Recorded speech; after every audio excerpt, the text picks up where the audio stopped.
Cristina Correa.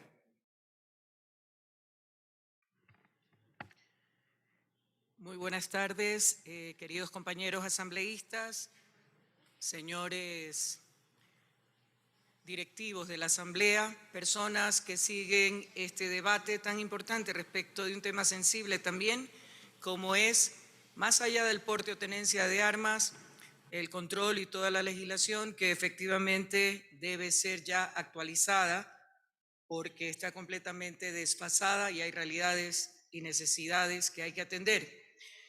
Respecto de esta propuesta, debo indicar en resumen que el proyecto de ley tiene 76 artículos, 9 disposiciones generales, 8 disposiciones transitorias, 2 disposiciones derogatorias, una disposición final, en total 96 artículos. Me voy a referir puntualmente a unos pocos. El artículo 68 del proyecto dispone la destrucción de armas, municiones y explosivos que hayan sido decomisados por la autoridad de control por no haberse demostrado la titularidad de los permisos y autorizaciones durante el proceso investigativo. Sin embargo, el Ejecutivo ha planteado dentro del último proyecto económico urgente llamado para la recuperación de activos de origen ilícito y transparencia en la contratación pública lo siguiente. Artículo 66. Sustitúyase el artículo 18 de la Ley de Fabricación, Importación, Exportación, Comercialización y Tenencia de Armas, Municiones, Explosivos y Accesorios por el siguiente. Artículo 18.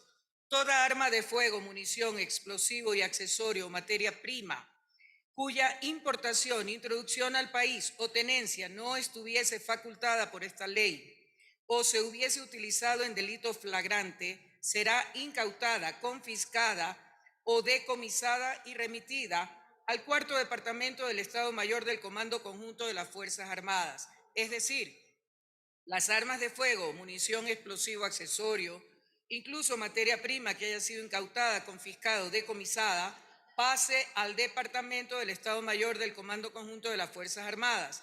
De la misma manera, el Ejecutivo extiende la incautación, confiscación y decomiso en caso de delito flagrante. Por lo tanto, la idea del Ejecutivo no es la de destruir los bienes que hayan sido incautados o decomisados. Por el contrario, consiste en que estas armas, municiones, explosivos, accesorios y materias primas, inclusive las decomisadas en delitos flagrantes, sean utilizados por las Fuerzas Armadas, algo que resulta lógico cuando continuamente estamos hablando de lo bien equipados que están quienes ejercen la delincuencia y los grupos de delincuencia organizada, mientras que la policía y las Fuerzas Armadas carecen en muchas ocasiones de lo más elemental. Por ello es necesario que la Asamblea Nacional llegue a un consenso con la idea del Ejecutivo para establecer, si es necesario, que las armas, municiones, explosivos, accesorios y materia prima no se destruyan y pasen a manos del Estado, que es lo que ya se ha mencionado aquí anteriormente, pero que hay que intervenir en la propuesta de ley presentada y que estamos debatiendo. Es necesario indicar que de aprobarse la propuesta del Ejecutivo en el proyecto económico urgente, recuerden que se trata en 30 días, por lo tanto su trámite es más rápido que el normal de una ley, se reformaría la ley vigente actual, todavía vigente actual. En consecuencia, si posteriormente se llegara a aprobar la nueva ley de armas, municiones y accesorios que estamos debatiendo en primera instancia hoy, se derogaría la ley vigente en ese momento, quedándose sin efecto incluso la reforma propuesta por el Ejecutivo en el evento de que se aprobara el último proyecto económico urgente.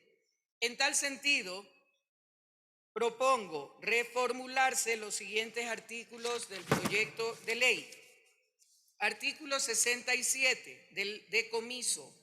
Si como el resultado de las acciones de control se encuentran armas, municiones, explosivos y accesorios sin el respectivo permiso, autorización o guía, el Comando Conjunto de las Fuerzas Armadas procederá con el respectivo decomiso. Si la Policía Nacional, en ejercicio de sus funciones, encuentra armas, municiones, explosivos y accesorios sin el respectivo permiso, autorización o guía, deberá proceder con el respectivo decomiso. Las armas, municiones, explosivos y accesorios utilizados en delitos flagrantes serán objeto del respectivo decomiso. Estas mismas armas, municiones, explosivos y accesorios decomisados deberán mantener la cadena de custodia respectiva y se iniciarán de oficio las acciones legales que correspondan. Artículo 68. Si durante el proceso investigativo los propietarios o poseedores no demuestran la titularidad de permisos o autorizaciones de las armas, municiones, explosivos y accesorios decomisados, así como aquellos decomisados en delito flagrante, serán remitidos al Cuarto Departamento del Estado Mayor del Comando Conjunto de Fuerzas Armadas. Artículo 69. El Comando Conjunto de Fuerzas Armadas velará porque toda arma de fuego incautada o decomisada disponga de un método que garantice su reutilización por parte del Comando Conjunto de las Fuerzas Armadas y se registren los datos de la identidad del arma, si tienen registros, numeración como forma de identificación, entre otros. Se contará con una base de datos adecuada que sirva para procesos de investigación judicial. Artículo 75.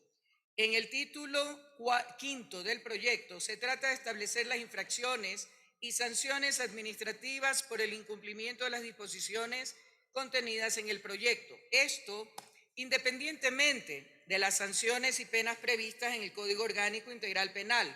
De esta forma, el artículo 75 determina lo siguiente: infracciones de carácter administrativo, sin perjuicio de lo previsto en el COIP, las personas naturales y jurídicas que incumplan las disposiciones de la presente ley y su reglamento, incurrirán también en infracciones de carácter administrativo que se establecerán en el reglamento de esta ley. Sin embargo, es necesario recordar que el ordenamiento jurídico ecuatoriano prevé el principio de reserva de ley para la tipificación de las infracciones e imposiciones de sanciones, incluso las de tipo administrativo. El artículo 76, numeral 3 de la Constitución de la República dispone: en todo proceso en el que se determinen derechos y obligaciones de cualquier orden, se asegurará el derecho al debido proceso, que incluirá las siguientes garantías básicas.